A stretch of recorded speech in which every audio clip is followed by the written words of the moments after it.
আমি জানি না, এবং এটা ভবিষ্যতে প্রাইম মিনিস্টারের জন্যে বা বিএনপি চেয়ারম্যানের জন্যে বা দলের জন্যে বা শেষ অবধি দেশের জন্য কতটা কল্যাণ বয়ে আনবে আমি নিশ্চিত নই। আমরা খুব একটা সংসদ সদস্যদের সংসদে কথাবার্তা বলতে দেখছি না। আমরা জানি যে সংসদ সদস্য দুপক্ষেই, আইলের দুধারের দুপক্ষেই সবাই প্রায় নতুন, এমনকি সংসদ নেতা, বিরোধী দলীয় নেতাও প্রথমবারের মতো। কিন্তু কথা সংসদে বলতে হবে, বিতর্ক করতে হবে, এবং এই চর্চাটা যদি শুরু না হয় শেষ পর্যন্ত ওই জড়তাটা থেকেই যাবে।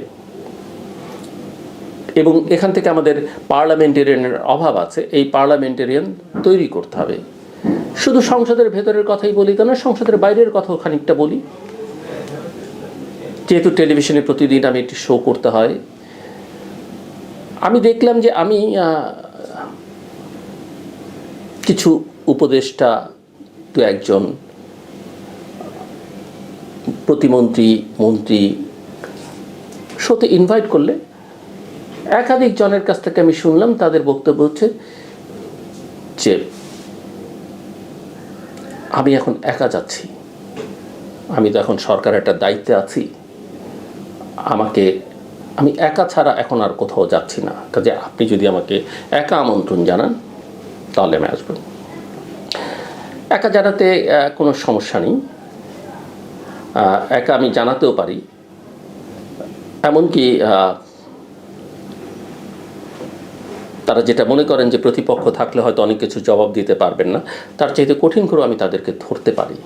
কিন্তু আমার শোয়ের যেটা নেচার, যদি আমি অনেকের সঙ্গে করি, সেই নেচার অনুযায়ী ডিবেটটা দুপক্ষে করলে ভালো হয়, আমি একটু নিরাপদ জোনে থাকি। কিন্তু যে কাউকে ধরবার জন্যে, যারা রাজনীতির সঙ্গে যুক্ত প্রতিষ্ঠান, তাকে ধরবার জন্যে যদি আমি ধরতে চাই, এবং মাফ করবেন যারা তৃতীয় মাত্রার ইতিহাস দেখেছেন বা পুরনো রেকর্ড দেখলেও দেখতে পারবেন, আমি চাইলে অনেক পর্বের কথা উল্লেখ করতে পারি যে অনেকের ঘাম ছোটাবার জন্যে, কাঁদাবার জন্যে যথেষ্ট পরিমাণের উপাদান আমার কাছে আছে, এবং সেরকম প্রস্তুতি নিয়ে আমি করতে পারি, কিন্তু সাধারণভাবে সেটা আমি করতে চাই না। কিন্তু কথা হচ্ছে যে এই যে মাত্র রাজনীতিতে হঠাৎ করে পাওয়া মন্ত্রিত্ব, প্রতিমন্ত্রীর পদ বা উপদেষ্টার পদ, এটা তাদেরকে এমন একটা জায়গায় নিয়ে গেছে, ভাবটাই অন্যরকম। এখন আমার তো একটু সমস্যা হয়, কারণ আমি বাংলাদেশের ইতিহাসের, জন্মের ইতিহাসের আগের থেকে যারা বড় তারকা নেতা, এবং স্বাধীনোত্তর বাংলাদেশে বেগম জিয়ার মন্ত্রিসভার, শেখ হাসিনার মন্ত্রিসভার, এরশাদের মন্ত্রিসভার বাঘা বাঘা মন্ত্রীরা আমার সাথে এসছেন, এবং একজন আরেকজনের সঙ্গে তুমুল বিতর্ক করেছেন। ব্যারিস্টার মওদুদ আহমেদ, তোফায়েল আহমেদ, সুরঞ্জিত সেনগুপ্ত, আব্দুর রাজ্জাক, আব্দুল জলিল, ব্যারিস্টার নাজমুল হুদা, খন্দকার মোশাররফ হোসেন, মির্জা ফখরুল ইসলাম আলমগীর, কাজী জাফর আহমেদ, শাহ মোয়াজ্জেম হোসেন, কত নাম আমি দিব, শাহজাহান সিরাজ, নূর আলম সিদ্দিকী, আসম আব্দুর রব, কত নাম নেব, সবাই, আনোয়ার হোসেন মঞ্জু, তারা তো সারাক্ষণ একজন আরেকজনের সঙ্গে বিতর্ক করেছেন, এবং সেই বিতর্কগুলোই, এবং তারা তখন জাতীয় পর্যায়ের শীর্ষ নেতা, তারা একজন আরেকজনের সঙ্গে বিতর্ক করেছেন। তো বানিয়ে বলছি না, তৃতীয় মাত্রা রেকর্ড দেখতে পারেন, যেগুলো আসলে তৃতীয় মাত্রাকে এতদিনের একটা স্থায়িত্ব দিয়েছে, একটা প্রভাব বিস্তার করবার সুযোগ দিয়েছে রাজনীতিতে নানা জায়গায়। কখনো তাদের মধ্যে এই প্রবণতা আমি দেখিনি। কিন্তু যাদের দলের ঠিকমতো এখনো বা রাজনীতির পরিচয়টা ঠিকঠাক মতো হয়নি, তাদের এখন এই মানসিকতা। আবার কেউ কেউ বলছেন যে আমাদের দলের একটা এখন একটু কথাবার্তা কম বলতে বলা হয়েছে। রাজনীতিবিদরা যদি কথা না বলেন, জবাবদিহিতার মধ্যে না থাকেন, তাহলে তার এক্সপোজার হবে কিভাবে, তিনি নিজেকে তৈরি করবেন কিভাবে? হ্যাঁ, আমি জানি দল থেকে বলা হয়েছে, বা হয়তো দলীয় প্রধান বা প্রধানমন্ত্রী বলছেন যে আপনার বুঝে শুনে কথা বলবেন, অপ্রয়োজনীয় কথা বলবেন না, একজনের কথা আরেকজনের বলবার দরকার নেই। তার মানে এই না যে আপনারা মুখে কুলুপকে আটকে থাকবেন, আর মানে এই না যে একজন প্রতিমন্ত্রী বা মন্ত্রী হয়েছেন বলেই আপনি সব। আমার তো অফকোর্স আমরা সবাই দেখেছি, আপনারা যারা শুনছেন সবাই, আমার তো প্রতিদিন এই রাজনীতিবিদদের সঙ্গে বছরের পর বছর ধরে, আমি 23 বছর ধরে তো একটা শোতেই তার আগেও আমি দীর্ঘকাল সাংবাদিকতা করেছি, কাজে আমি একেবারেই ছোটোবেলা ছিল, নিজে রাজনীতিও করেছে, তো রাজনীতিকদের দেখতে দেখতে তাদের সঙ্গে কাজ করতে করতেই বড় হয়েছি। আমি এই মানসিকতার রাজনীতিবিদ কিন্তু খুব আগে এতটা দেখতাম না, খুব কম, রেয়ার। এই যে আজকে সালাউদ্দিন আহমেদ অত্যন্ত প্রভাবশালী নেতা বিএনপির সংসদ, তিনিও আমার শো করেছেন, তারও প্রতিপক্ষ ছিল, কিন্তু কোনোদিন তারা কিন্তু এই কথা বলেননি যে আমি অন্যের সঙ্গে বসবো না। এবং আমি বুঝতে পারি এটা এই জন্যে তারা বলেন না, সেটা বুঝতে পারলেও কিন্তু হতো একটা, যে আমি হয়তো অন্যের কথার জবাব দিতে পারবো না অন্যের সঙ্গে, সেজন্যে তারা বলে না। তাদের একটা ভাব তৈরি হয়েছে, এবং এই ভাব আমরা অনেক জায়গায় টের পাই। বিভিন্ন অনুষ্ঠানে দেখবেন, সামাজিক বা বিভিন্ন সংগঠনের অনুষ্ঠানে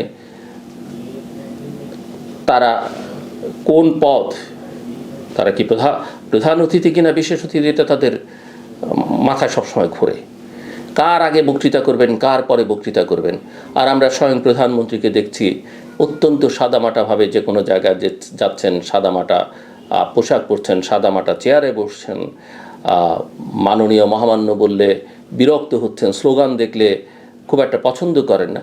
সেখানে এই রাজনীতিবিদরা কীভাবে নিজেদেরকে এভাবে ভাবেন, আরও অনেক রকমের উদাহরণ আমি সামনে টানতে পারি, আমি টানতে চাই না, কিন্তু আমি মনে করি এটা রাজনীতির জন্য, তাদের জন্য এবং কারোর জন্যই খুব কল্যাণকর নয়, একদমই কল্যাণকর নয়। মানুষ যত বড় হয়, মানুষ তত হাম্বল হয়, ডাউন টু আর্থ হয়। কিন্তু আমরা দেখতে পাই অল্পতেই অনেকের মাথা গরম হয়ে যায়, এবং শেষ পর্যন্ত নিজের লাগামটাও ঠিকমতো ধরে রাখতে পারেন না, সীমার মধ্যে থাকতে পারেন না, এবং তখন পতনটা অনিবার্য হয়ে যায়। যাদের নিয়ে আকার ইঙ্গিতে বললাম, তাদের প্রতি আমার শুভকামনা। তারা প্রত্যেকেই আমার ব্যক্তিগতভাবে ঘনিষ্ঠ, এবং তাদেরকে চিনি বহু বছর ধরে, এবং রাজনীতির এই দৌড়ে তারা আরও অনেক দূর যাবেন সেটা আমি প্রত্যাশা করি। কিন্তু মানসিকতা যদি এত দ্রুত এভাবে বদলায়, হামভরা ভাব হয়, তাহলে কিন্তু বিপদ উত্তাসন্ন। কারণ মাথায় রাখতে হবে যে আজকে হয়তো আপনি ক্ষমতায়, আজকে হয়তো আপনি মন্ত্রী, এমপি বা প্রতিমন্ত্রী বা উপদেষ্টা, এই আপনিই কিন্তু বিগত দিনগুলোতে, বিগত সরকারের সময় সরকারের অনেকের সঙ্গে টেবিলের অপর প্রান্তে বসে বিতর্ক করেছেন। এটা হয়তো একটা ব্যক্তিগত উদাহরণ, আমি শিওর অন্যান্য টেলিভিশন চ্যানেলগুলোতে বা নানা জায়গায় এই উদাহরণ তৈরি হচ্ছে সমাজের বিভিন্ন সংগঠন যখন অনুষ্ঠান করেন এই উদাহরণ। কিন্তু এটা ছোট্ট করে আমি জানিয়ে রাখলাম ফুটনোট হিসেবে। মনে হয় যাদের জন্য বলা তারা ভাববেন, এবং দলের প্রধান হিসেবে, সরকার প্রধান হিসেবে মিস্টার তারেক রহমানও এই বিষয়ে তার সহকর্মীদের দিক নির্দেশনা দিবেন। ভাবের দিন শেষ। শেখ হাসিনার বিদায়ের মধ্য দিয়ে, পতনের মধ্য দিয়ে, তার যুগের অবসানের মধ্য দিয়ে বাংলাদেশের রাজনীতিতে যদি কেউ ভাব তৈরি করতে চান, তাদের দিন শেষ। এখানে আসার জায়গা একমাত্র প্রধানমন্ত্রী। তিনি চেষ্টা করছেন, আমি মনে করি এমনকি যারা তার সমালোচনা করেন, তার বিরোধী পক্ষ, তাদেরও উচিত বাংলাদেশের রাজনীতিকে রাইট ট্র্যাক আনবার জন্য তাকে সহযোগিতা করা, এবং অবশ্যই তার সহকর্মীদের দায়িত্ব তো অবশ্যই অনেক অনেক বেশি। আমার কথা শুনবার জন্য আপনাদের অসংখ্য ধন্যবাদ। আপনাদের সবার জন্য শুভকামনা।